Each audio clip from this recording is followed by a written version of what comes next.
I'm Jim Knight, and I'm really thrilled to talk to Michael Bungay Stanier. He's phonetically spelled out his thing. I try to say that with my best Australian accent. I even had Vegemite this morning just to get in the mood. So good man. Actually, I am a huge Vegemite fan. I'm the only one in America, but I am. Michael is a global leader in coaching, arguably the global leader in coaching. And in 2019, he was named the #1 thought leader in coaching. His book, The Coaching Habit, has sold over 700,000 copies. It's the best-selling coaching book of the century. And I want to visualize what that looks like, that 700,000 copies. So I don't know what they call the stadium now, but when I lived in Toronto, it was the Sky Dome. It was actually not the Sky Dome, it was Sky Dome. So let's imagine the stadium called Sky Dome. And every seat is filled with fans, and they're all reading a copy of your book. And then imagine 13 more Sky Domes, and you all filled with people, that is so all good. holding up copies of the Coaching Habit, and you still haven't got everybody who's bought a copy of your book. That's how many you've sold. That's amazing. That's a powerful visual image. Thank you. Imagine Jim. that, like it's 14 Sky Domes, and they've all got your book out, and they're probably all smiling as they read it too. It's pretty amazing. The only book I can see dethroning the coaching habit as the book of the century is his new book, The Advice Trap. We're going to be talking about both books. Michael is founder of an organization, Box of Crayons, and is now doing a number of different things around the world. I meet people all the time who've been shaped by his thinking. What I'm really grateful for, though, with Michael is his generosity of spirit. I see it in all kinds of ways. The fact that he's here today is a good example of it. World-renowned expert, and yet he's willing to take time with us. And 2 years ago, I went to Toronto, met Michael in this little coffee shop, and I consumed at least 2 hours of his time. I was kind of holding his arm as he went out the door, but he still stuck around. And we just had such a wonderful conversation about our mutual desire to have as much positive impact as possible. He's nice, and he's generous, and a Rhodes Scholar, which probably means of those 50,000 people in the stadium, he's one of the top 3 or 4 smartest. And he's a real force for good. He gave an amazing keynote at our TLC conference in Indianapolis a couple of years ago. And we can't wait to see what he's going to share at TLC this coming. That was such a great conference. I love being there. Well, we have the best people. I really do believe it. I think we have just amazing. Coaching attracts a particular kind of person. Yeah. And they're people, first they feel your pain because they're professional developers. So they're going to give you a lot of grace. And then they're people, and they're dedicated to growth. So I do think we have an amazing group.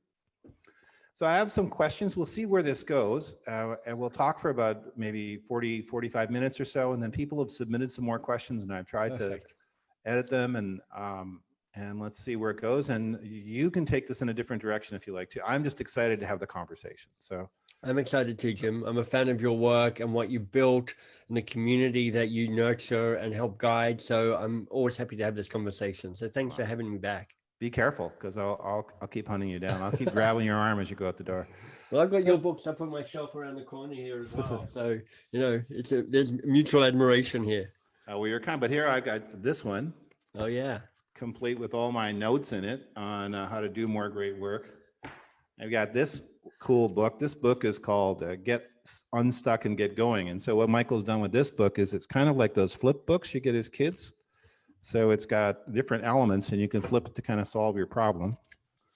It's got here's the very first edition of that, which we self-published as we did the other one that you've got, but kind of before self-publishing was a thing. So this involves shipping things to China, and it's got this kind of heavy, kind of nuclear bomb proof cover and CDs and other books inside books. It was a hell of a production, but it's pretty hard. It's not going to be the same digitally. Yeah, exactly. And then there's this book, Great Work, which has kind of like thoughts for every day. Tomorrow's thought, just so you can look ahead, is if you were playing the long game, and you are, whether you like it or not, what would you sacrifice now for the bigger win? That's our thought for looking ahead to tomorrow. Well, let me ask you, Jim, what's your answer to that? I mean, you're playing a long game in the work that you do. So well, my long game is pretty simple. It's a cliche. It sounds like a cliche, but it's very, very vividly clear, which is excellent instruction every day in every class for every student everywhere. So unless we hit that goal, we keep going. And so that means we keep looking at what does really great instruction look like, and what's the best kind of coaching and leadership in the systems. And so that's the goal. But to get there, it's a continual struggle to build relationships while at the same time, have time to do the work. So yeah. I seem to have this week gotten all kinds of emails from people who are writing me to say, I don't know if you got my email from last week, but I mean, like every email is starting off with that particular message. So it's pretty hard to keep, and I'm not willing to sacrifice my family life and my marriage to get my work done. So finding, I don't know if balance is the right word, but there has to be some kind of, that's what I'm wrestling with in terms of sacrifice. How about you? Well, that's interesting. So about a year ago, a little under a year ago, I stepped away from leading Box of Crayons. And that's been a fantastic decision, because the woman who stepped in to be the CEO is so good and so much smarter than I am, and such a strong leader. And it really has meant that I've created some space for me to go, what game am I even playing now? Mm-hmm. I used to talk about a vision of mine, and this still may be it, but I need to reimagine it or revisit it, that my goal was to infect 1 billion people with the possibility virus. Mm-hmm. So that for me was a powerful articulation, because in possibility virus, I mean, it's not a great metaphor in the middle of a pandemic, but let's go with it anyway. The possibilities around, do you see the choices you have, and do you have the courage to make the better choice? And the virus metaphor works because it's like, I kind of need to get out of the way of this, because if I'm the bottleneck, I become a bit like your inbox. I'm behind on answering everybody. So I need to find ways to get my work out into the world and find ways for it to spread and move by itself. And so now if I take I've been playing with, well, who am I now? The website I have now is mbs.works. And I quite like the .works piece, because it's like, so it works as in it's effective. It works as in it's a collection of the stuff that I do, the projects I have. And it works in that that I work. It's like it's the sweat and the tears and the blood and creation in there. So it has that triple meaning that I really like. But that's very me-centric. Now I'm trying to go, what's the promise I try and make to people? And I think at the moment it feels like it comes around going, look, I want people to be curious. I want people to be courageous, and I want people to be their best selves. And there's an invitation to say, if people can bring curiosity to what that might be, bring courage to take action on that, and to step forward to the best version of themselves, then they start dreaming about the long game that they're playing. Now, I would say, if I had a list like that one word that would stand out for me is the word love, in the sense of engaging your will for the good of others. Right. To me, that's a critical piece of what we do, is to try to accomplish that in the work we do. That's what we call the partnership approach. A large part of it is that attitude of benevolence. And the partnership approach was influenced more than anybody else by one person more than anybody else, and that's Peter Block. And in this book, you dedicated to Peter Block. Let me just read your dedication, if it's okay. Yeah.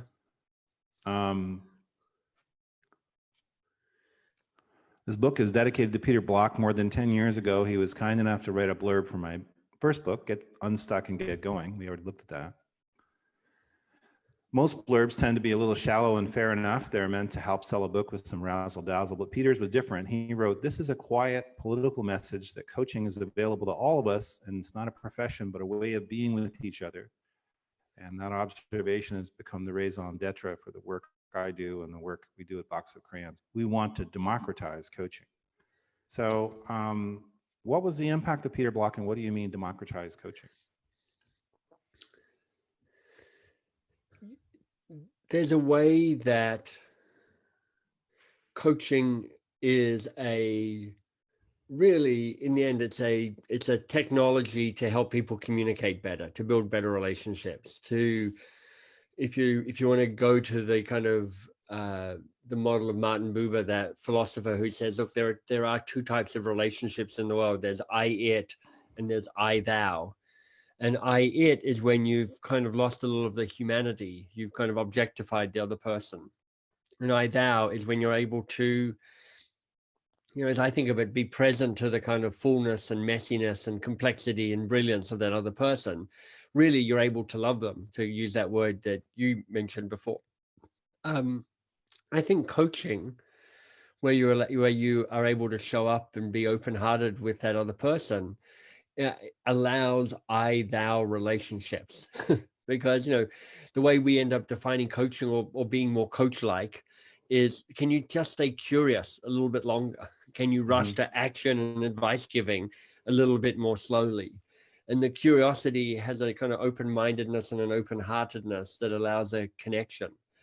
So if coaching has that potential, part of what I feel the work to be done is to make it less weird, because the people that are in both of our inner circles don't think coaching is weird. Like pretty much everybody listening here is all like, I love coaching.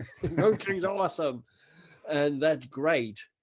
But the majority of people go, I don't even know what coaching is. I've kind of heard it. I kind of haven't. It feels a bit weird. It feels a bit touchy-feely. It doesn't feel like it's got anything to do with me.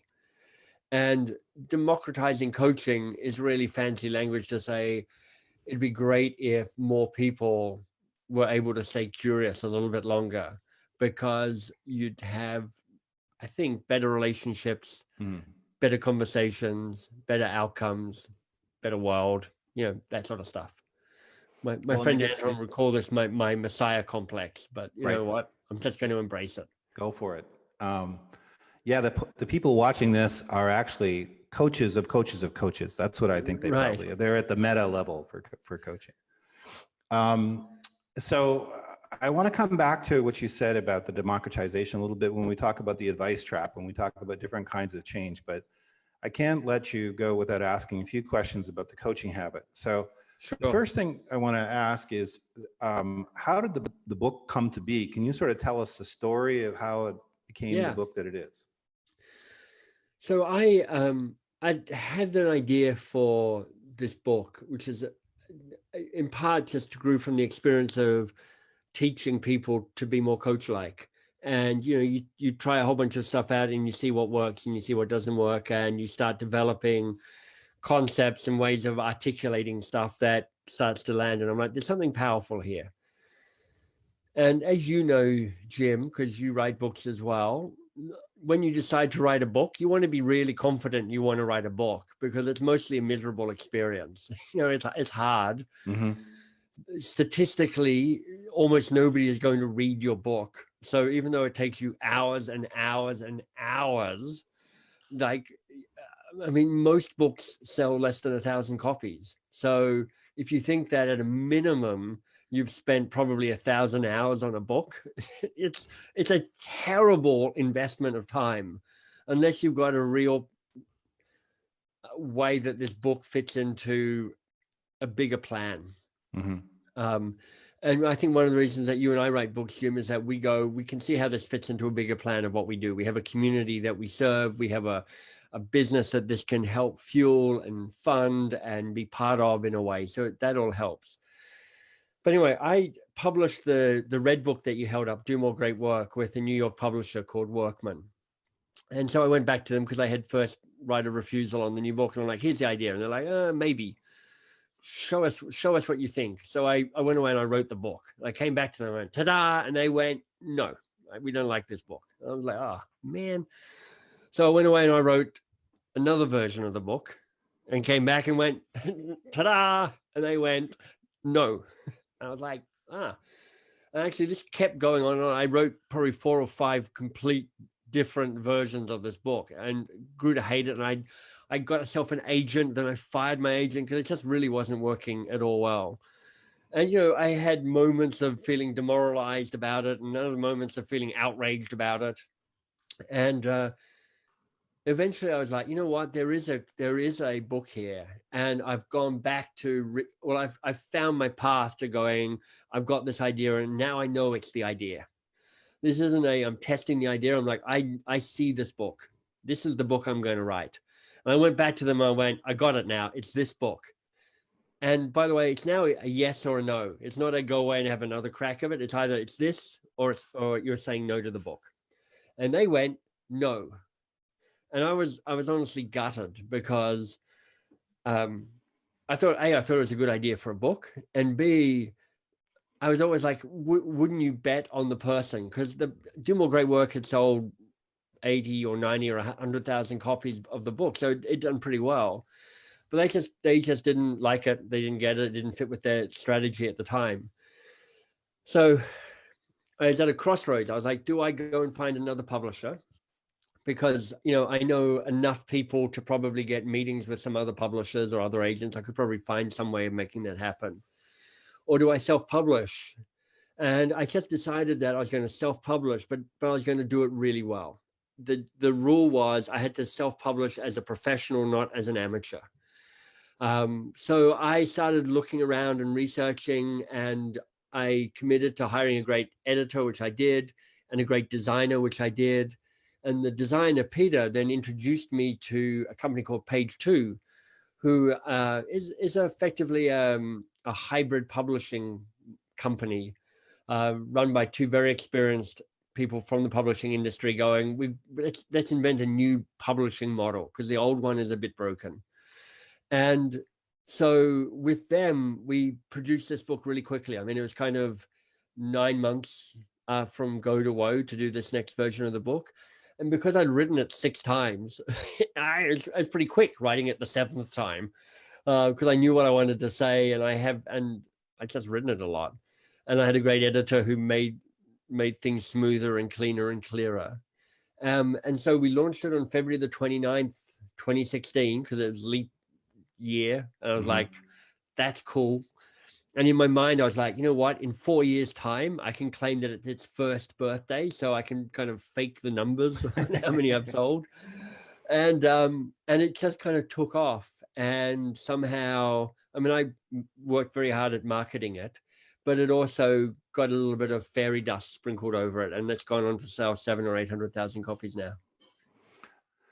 I know the people you work with because they helped us with our book, the Instructional Playbook book, and they are wonderful partners, and they sure love you. Do you send a postcard every 100,000 copies back to your publisher who turned you down, or do you just let it go? I have chosen to let it go.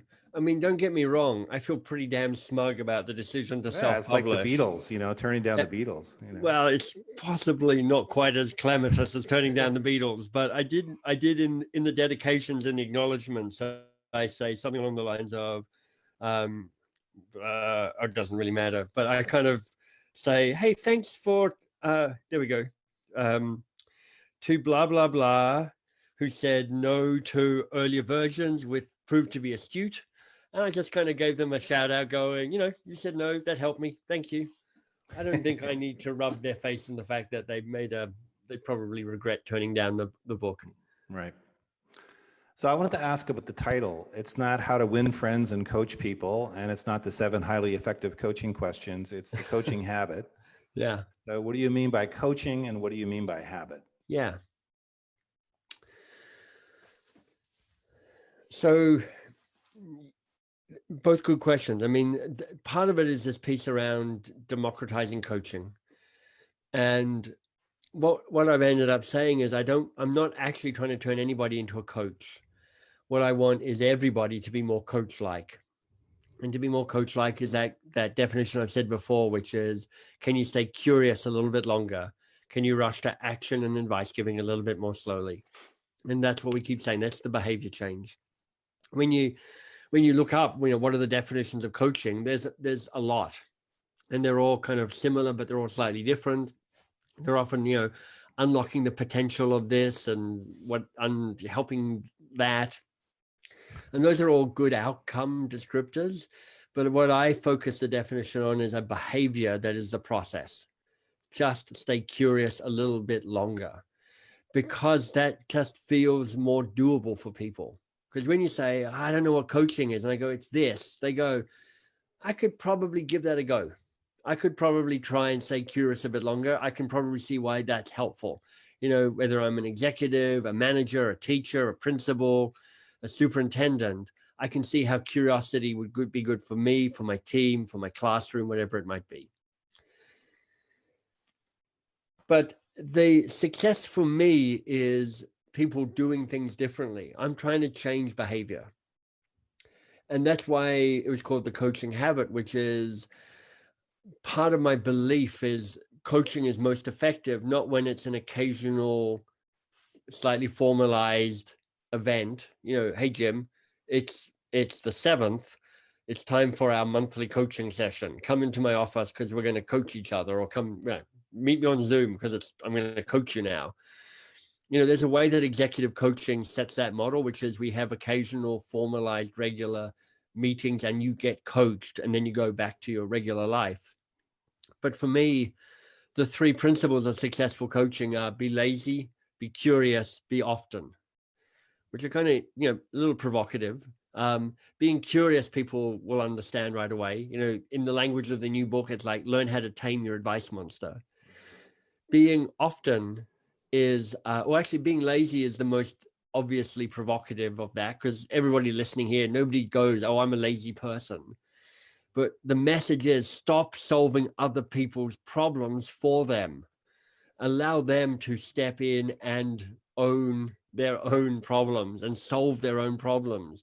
Not just for them, not just so they get to grow and learn and step up in accountability and feel empowered, but for you, so you're not working so hard. Right. You're doing one job, not 8 jobs. Be lazy like that. But the most quietly radical of those 3 principles is be often, which is to say, if being more coach-like is, can you stay curious a little bit longer? It means any interaction can be a bit more coach-like, a formal one-to-one, a passing encounter in a classroom, a chat over Zoom, a chat over Slack, a podcast interview. I mean, it was interesting. You went, oh, here's an interesting thing from the book. And I'm like, oh, tell me about your long game. And suddenly we're into an interesting conversation. And you wouldn't say, oh, Michael's coaching Jim, but you might say Michael's bringing an attitude of curiosity and a coach-like attitude to the way he shows up as a guest, because I am more interested in dialogue and an exchange and a kind of, I'm interested in you as a person, Jim, not just as a mouthpiece for questions. And my curiosity allows me to connect to that. When you did the keynote at Indianapolis at our conference, I felt the be lazy message particularly came through, because I talked to many people, and then you graciously allowed me to use that activity you did, and they'll say, I don't have to solve their problem. I can just ask the question and let them, it's like a radical insight. I can just ask the question and let them answer. It's so cool. It's so liberating. Right. It's so liberating. It's like that, the conversations that people have, which is like, oh, I've got to go away and prepare for my coaching session. I'm always like, what do you need to prepare? Because if you don't, and actually it's useful to connect to context. Who is this person? What are they up against? What matters to them? What are their values? What's the game that they're playing? The short-term game, the long-term game. That's actually helpful to kind of be clear on. But honestly, you can coach almost anybody. In fact, to be kind of even more radical about it, when I've been training people around the world, I've actually coached people in languages that I don't speak. So we'll have a conversation and somebody will come up and they're like, I'm Finnish and I speak, high Finnish. And I'm like, fantastic. I don't speak Finnish. And I'll go, all right. So I'm trying to think of a Finnish name. I can't. Toka. So Toka, what's the real challenge for you? I'll ask in English and he will answer in Finnish and I'll be listening and I'll be able to, you can understand the shape of a sentence, even if you don't understand the content, you know when they're finished. And they'll finish talking. I'll go, great.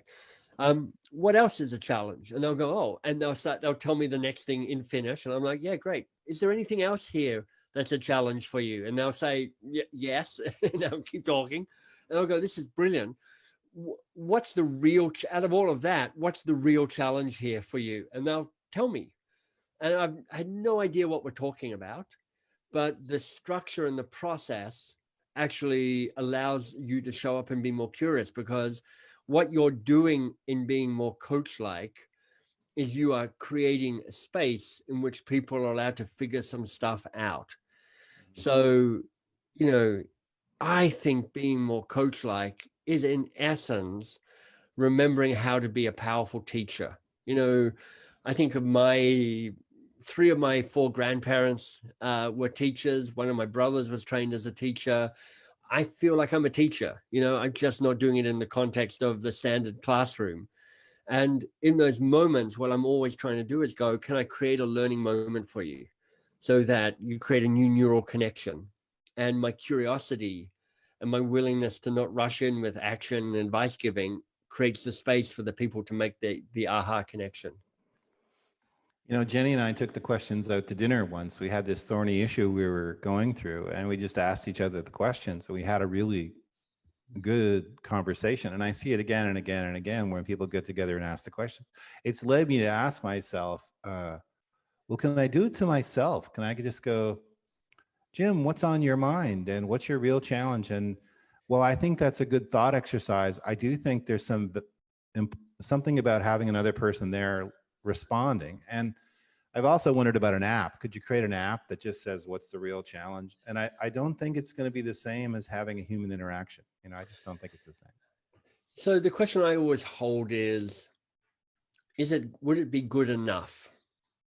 Because if you hold the standard for the human interaction being at its best, that's the gold standard. A really good conversation with somebody using the question skillfully and listening powerfully.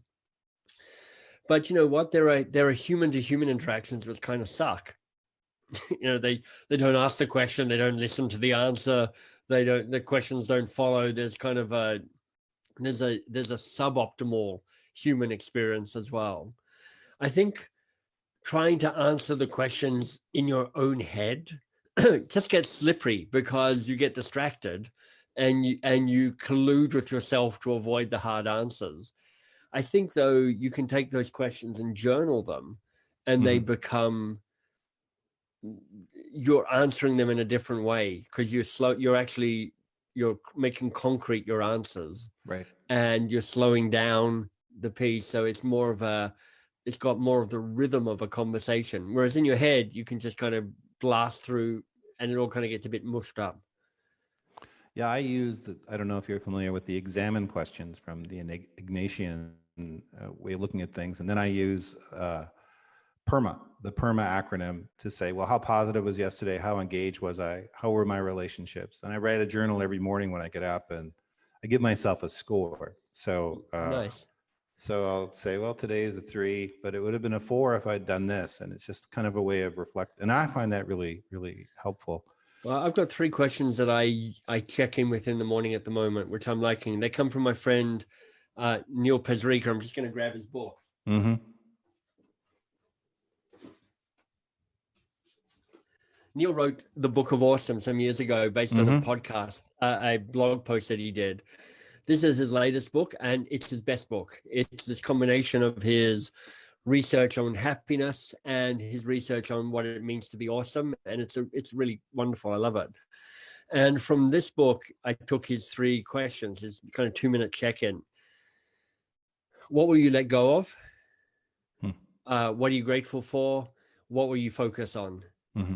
And, there are variations probably of the other questions that you use as well, but there's a way of releasing stuff so it doesn't keep sucking you into kind of gnawing a bone. Being grateful, Right. we all know the benefits of the gratitude exercise. And then what you focus on is a declaration of intent for the day. Yes, that makes sense. But I haven't thought about the letting go. I like that idea of what I'm going to I found that really helpful.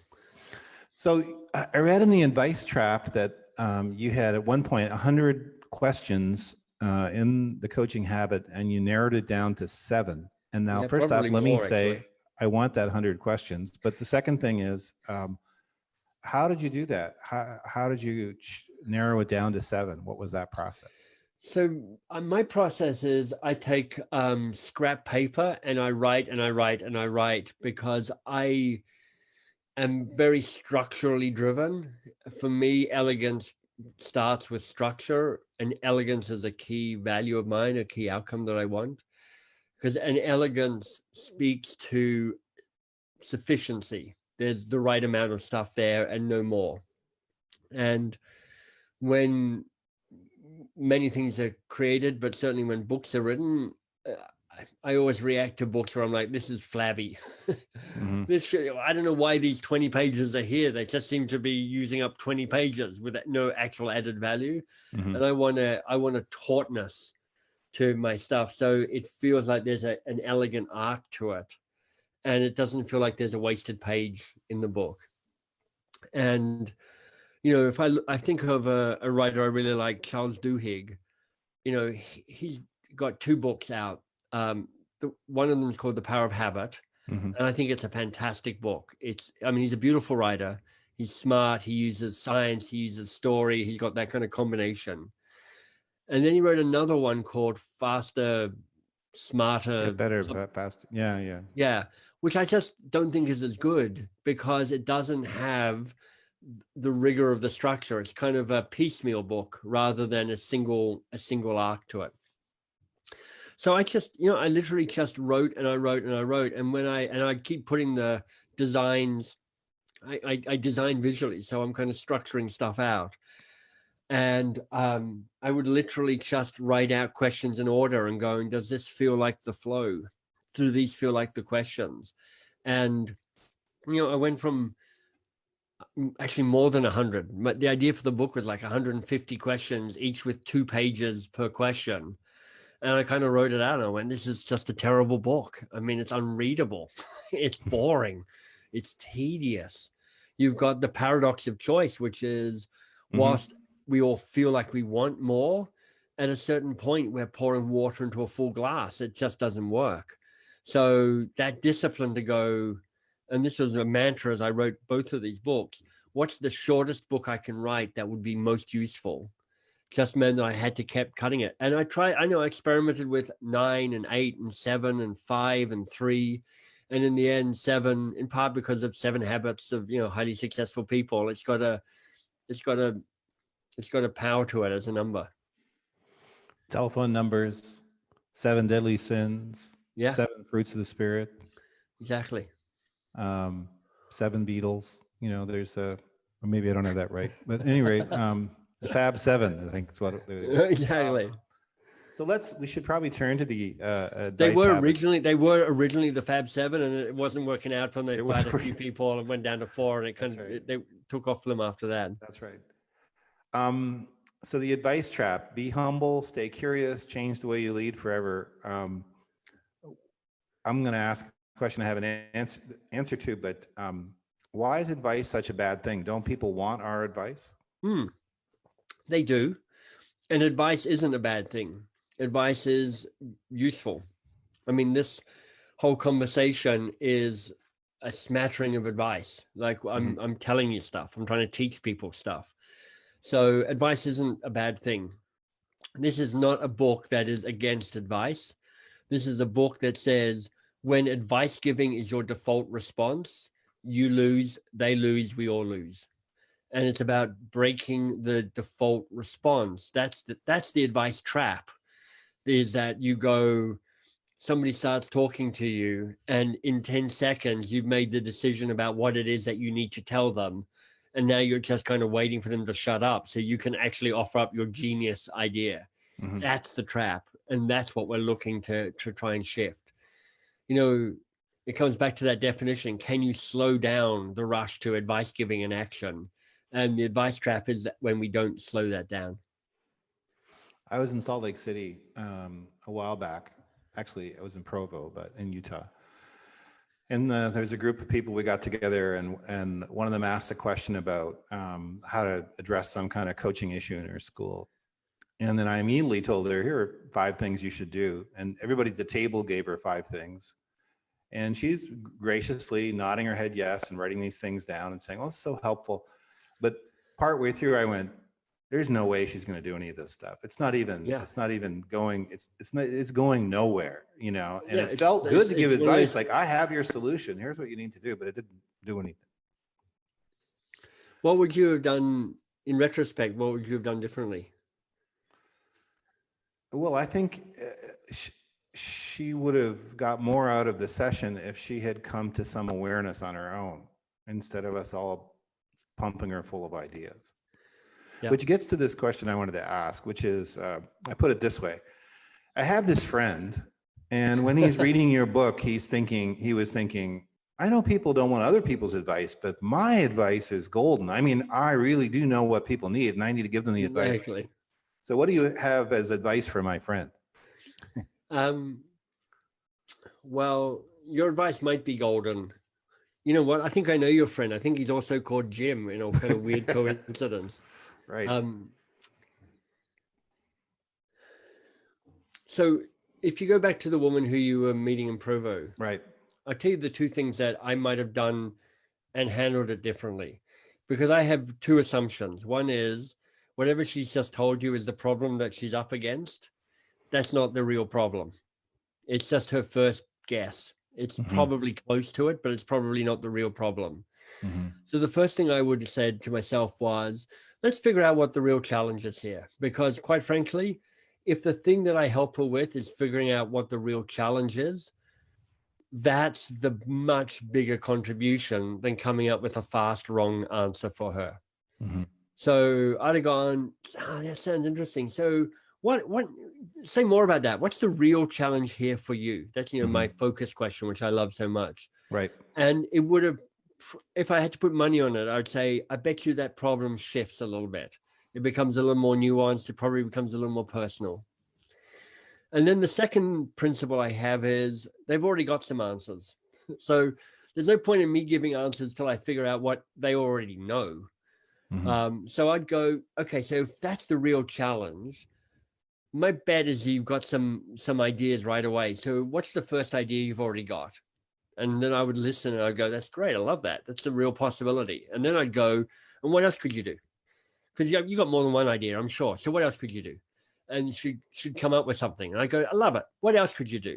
And I'm like, this is fantastic. Is there anything else you could do? Look, you're on a roll here. What else could you do as a solution here? And she would have come up with like 5 or 6. And I'm like, these are great.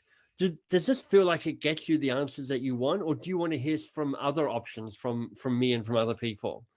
And, you know, at least half the time she's like, I got what I need. I didn't need your answers in the first place. What I needed was clarity on the challenge and a sense of ownership of the solution. And you've given that to me by your questions, not by your answers. You're letting control of the conversation too. You're saying, I'm not responsible for her solving this problem. I am a facilitator of maybe a way of thinking, but it's up to her to process it. Yeah, the way I think about it is going, look, and particularly with people who are your direct reports, where you have some sort of accountability and responsibility, I want people to know that I have their back. Like, I'm not going to leave them hanging. I'm not going to withhold information because I'm just, you know, curious. That's just awful. But I want to do everything I can for them to be empowered and feel an increase in autonomy and confidence and competence and self-sufficiency and excitement. And the act of empowerment, I mean, nobody, in theory, nobody's against empowerment. In practice, what empowerment means is giving up power and control to another person, meaning you lose some power and you lose some control. And there's one part of your brain, you're basically your brain goes, don't do that.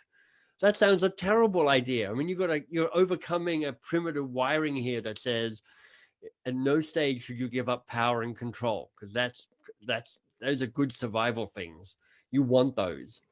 But if you're trying to get to that higher level of your brain, the prefrontal cortex, that right up here, part of it is going, I am willing to step into what Robert Greenleaf called servant leadership, which is my job is to make this other person leave better than when she arrived. And what that means is I'm willing to sit in the discomfort of not giving the answer, not being the smartest person, not saving the day, not saving the person, not controlling the conversation, not controlling the outcome. I'm willing to give up those kind of ego-based drivers in service to have her make progress on her own. So it sounds like giving advice is really more about what it does for me, the advice giver, than what it does for the person on the other end. Well, it feels good to be the solver of the problem. Oh, it feels great to be the person who's doling out advice, because it is a high status action. Look at me, I'm the smart person. Look at me, I'm better than you. Look at me, I know stuff that you don't know. Look at me, I'm saving the day. Look at me, I'm saving you. Look at me, I'm in control of this conversation. Look at me, I'm in control of this outcome. Look at me, I am better than you. That is a very profound dynamic. Just like, if you think you're always the person to give advice, you're fundamentally saying to the other person, you're not good enough to come up with this answer by yourself. I'm better than you. And that diminishes both parties in their conversation. Yeah, the message is you're not capable of solving this problem. Exactly. Which makes them more inclined to come and ask for advice and less capable of solving their own problems. It's a vicious cycle. Because there's a very comfortable collusion that can go on here, which is like, this is perfect. If you want to kind of get kind of over, I'm being probably a tad melodramatic here, but not too much, which is there's a very comfortable process where relationships in organizations, for profit and educational and otherwise, are infantilized, because there's this whole go to the person who's your boss and get the answer from them, parent-child relationship weirdness. And our organizational structures love that, because it sets up hierarchy and it sets up certainty and it sets up control, because our organizations hunger for those things as well. So this idea of changing the way you behave is a little bit of a radical act. I mean, there's a quote from Nabokov, which I came across the other day and I love, which is, curiosity is insubordination in its purest form. And there's something glorious about that to me. Yeah, because control feels like you're solving the problem. Telling the person what to do, it feels like, okay, we fixed that. I'm going to move on to my next thing now because I've given them these gems. It's just that what it really does is doesn't solve. It might be focused on the wrong problem and creates the inequality. It develops dependency and so forth. Or it might be, just to keep reminding people, it might be exactly the right thing to do. Like, well, that's my question. When should you give advice? How do you make a decision on, this is a situation where I need to give advice? I don't have a generic answer to that. There's an article by Daniel Goleman in the Harvard Business Review from about 20 years ago called Leadership That Gets Results. And he says, look, 6 different styles of leadership, they all have their moment. They all have pros and cons, prizes and punishments. Great leaders know how to use the right style of leadership at the right time. I mean, when you're in the middle of a pandemic, we want our leaders to create certainty. Now, I would argue you want to find the right balance between curiosity and certainty. But, up here in Canada, we've I think, had our political leaders doing a really nice job of being very clear, being very aligned, being very disciplined about the messages that they're giving out. And we haven't wanted them to be asking a whole bunch of questions. We wanted them to be clear and certain and giving advice, which is like stay at home. That's been really helpful. That's a time when certainty and advice and direction is exactly what you're looking for. Excuse me. So the answer is, I don't have a generic answer about when you should give advice, but broadly, it's like just less than you do at the moment. So when I say, look, stay curious a little bit longer, I'm not going, so don't give any advice for a week or a day or an hour. I'm saying, look, in a conversation, if you can just make the first 2 or 3 minutes curiosity based, it'll change your conversations. I think there's going to be situations too where people come to us with very specific needs.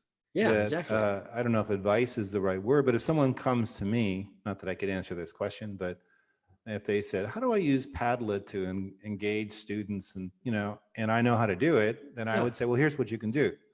As my friend Christian, excuse me, I'm getting the cold. My friend Christian Van Nuremberg says, if somebody shows up to you when you're standing beside the road and says, how do I get downtown? You don't say, in other situations when you've been like this, how have you figured out how to get downtown? I have a story to tell you around that, because one of the influences in my work is Ed Shine. Mm-hmm. And he has a wonderful book called Humble Inquiry, mm-hmm. which is talking about the power of this, why you want to stay curious longer. And he actually tells a story about a woman coming up to her and going, how do I get here? And he gives her the direct answer. And actually, somehow the story plays out going, actually, advice wasn't the thing that helped.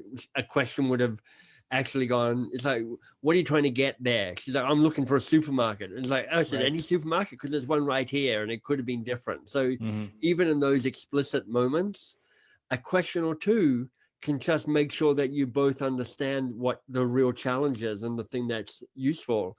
And within 30 seconds, you can be going, right, got it. Here's what you need to do. Mm-hmm. But that 30-second moment can make all the difference between you wasting everybody's time and you being a really helpful ally. That's a great point.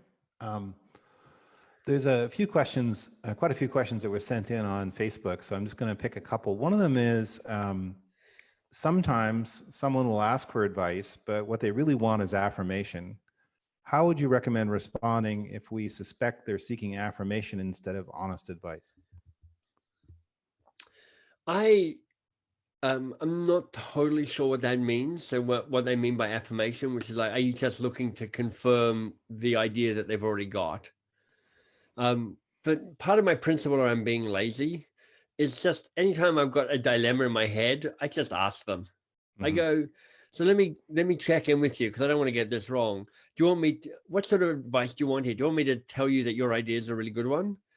Or do you want me to come up with ideas of my own? What would be most helpful for you here? So just get them to do the work, co-create a solution to that. Because if you're trying to be tricksy behind the scenes, kind of Wizard of Oz style, going, I think they want this, so how do I do that in a way that they won't even know that I'm doing it? It's exhausting and it almost never works. Just ask them. Yep. And I think, and what you're saying is that's a generic approach for any situation where you're not sure what they want. Just say, so what would be most helpful here? Something like that. Fantastic. Yeah. And it's worth putting your hypothesis on the table. It depends on the relationship. It depends on the person and the moment. But it could be going, you know what? There are times when you come to me in the past and you've gone, what ideas do you have? Can you give me some advice? And I'm never quite sure whether my advice is helpful or whether you're actually looking for something slightly different. So I'm curious. I'm curious. ... Another question is, how do you know when to just listen and not speak?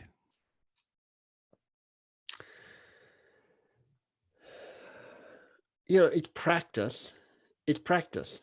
You get better at sensing what's useful through practice. What I'd suggest is try listening without speaking.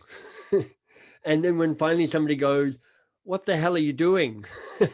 Right. Speak to me, then go, oh, okay, I'll try this out. So it's like experiment. Try it out. Here's what's wonderful about this. If it all goes horribly wrong, it doesn't actually go that horribly wrong.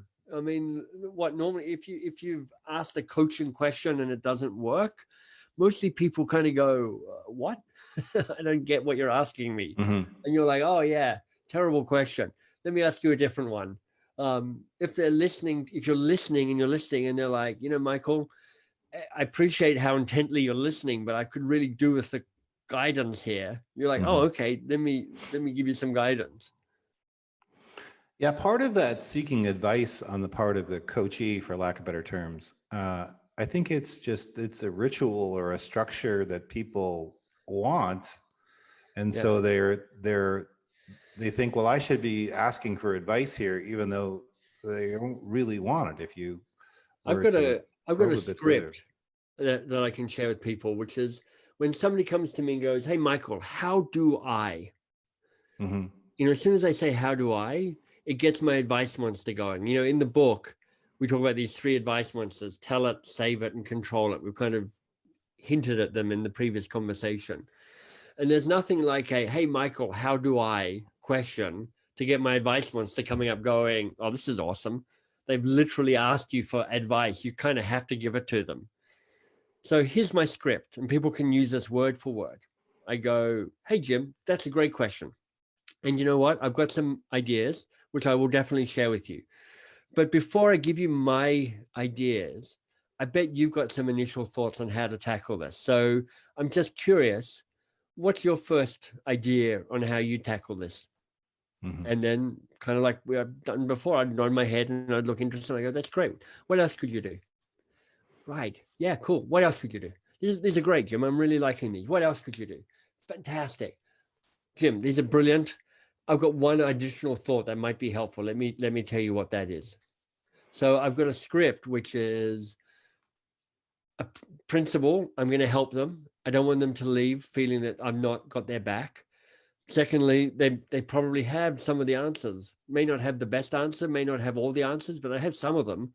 Thirdly, I'll get what's already in their head, and then I'll add my value if that's the useful thing to do. It's a great strategy if you have no idea what to tell them too, Oh yeah.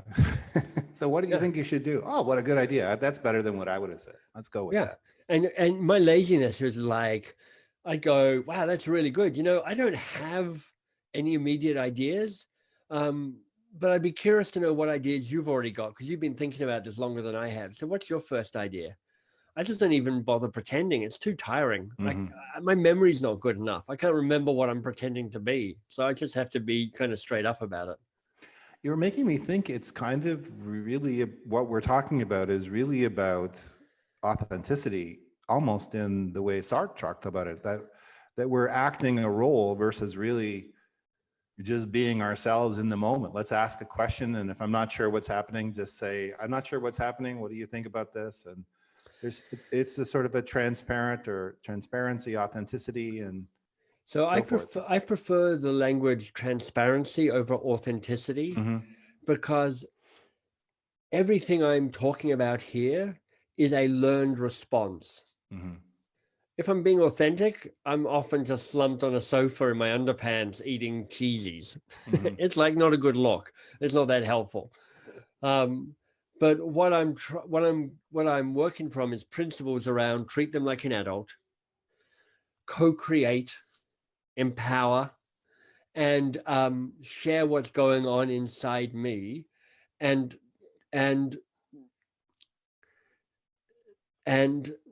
be willing to be humble Mm-hmm. and to not know. And you can frame some of that stuff as authenticity. That's certainly language that gets used, and I understand why.